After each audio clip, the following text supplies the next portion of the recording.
Can you pray Qiyamul-Layl during the daytime? Can you pray Qiyam during the daytime? That reaction of, huh, was exactly what I was expecting, by the way. Can you pray Qiyam during the daytime? Are you sure? If you're saying yes, justify it. I need dalil. It's what? It's nafil, but it's Qiyamul-Layl. So how can you do Qiyamul-Layl during the day?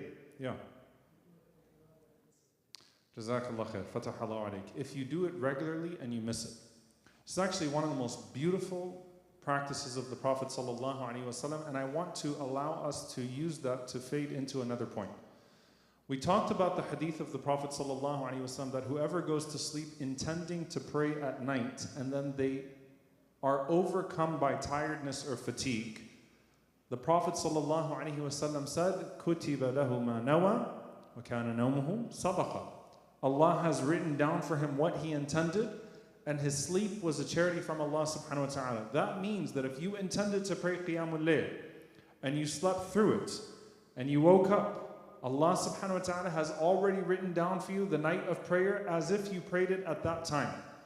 However, we are the ummah of the Prophet sallallahu alaihi wasallam, who is a man alayhi salatu wasalam, who epitomizes ihsan in all of its forms, epitomizes excellence in all of its forms.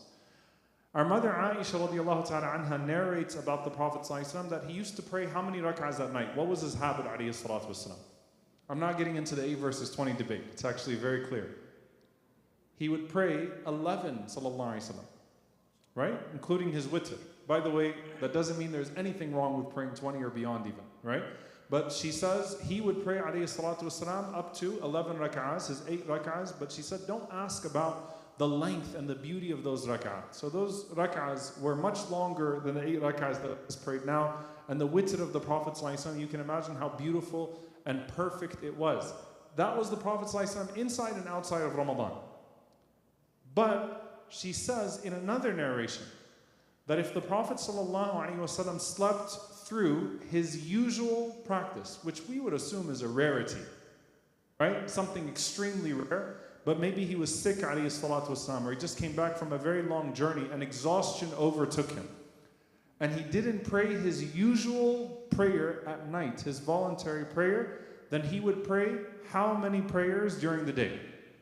How many rak'ahs? 12. Okay? So she mentions that if the Prophet ﷺ slept through his usual night prayer, then he would pray 12 throughout the day. Now these 12, one reading of this hadith would be that it's talking about the usual established sunnah of the Prophet ﷺ, that the Messenger of Allah ﷺ would basically just continue onwards, meaning it's not like he had a deficiency of 12. However, that's not the right reading of this. The right reading is that he would pray another 12 rak'ahs beyond his established practice. And the ulama of hadith, piecing the narrations together and explaining it, they say that typically this is at the time of al-duha, the time of the sunrise, that when the Prophet ﷺ would pray his duha or shuruq prayer, that he would add alayhi salatu wasalam, he would pray 12 rak'ahs at that time, or at some time during the day when there wasn't a dislike for prayer as a makeup for the night prayer.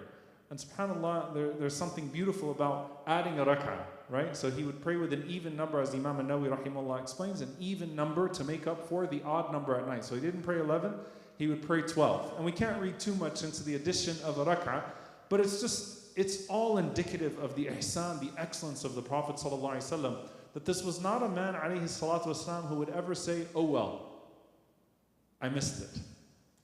But this was a man alayhi salatu wasalam who constantly was setting standards for himself and then shattering his own standards alayhi salatu wasalam.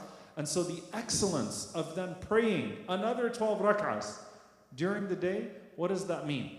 That means that you're credited already if you slept through what you intended, because إِنَّمَا الْأَعْمَالُ بِالنِّيَّاتِ.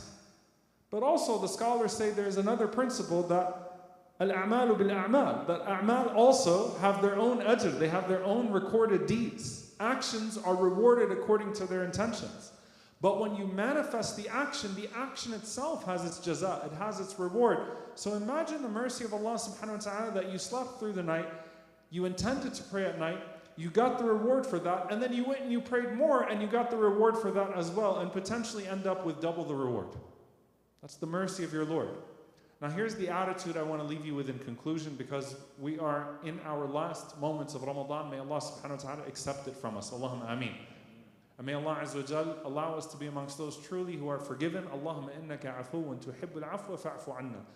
May Allah forgive us all for our shortcomings and our sins, and may Allah accept our Ramadan and accept our Laylatul Qadr despite our shortcomings. Allahumma ameen. But here's what I want you to carry forward as an attitude.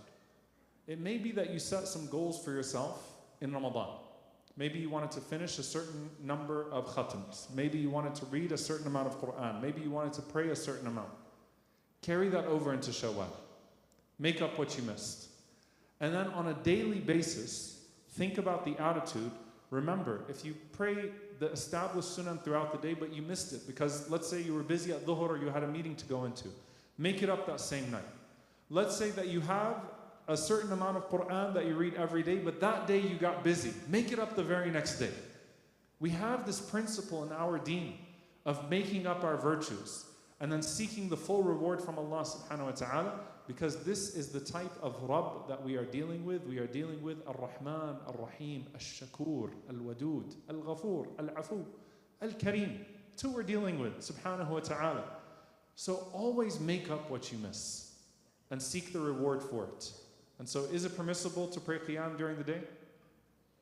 You're still confused. It's okay. Make up the Qiyam that you missed during the night, inside or outside of Ramadan. The last thing I'll say here, by the way, one of the most missed moments of Qiyam, by the way, the Sahaba used to consider the time between Maghrib and Isha as a time of Qiyam too. A lot of times we think it's just the 2 rak'ahs you pray after Maghrib.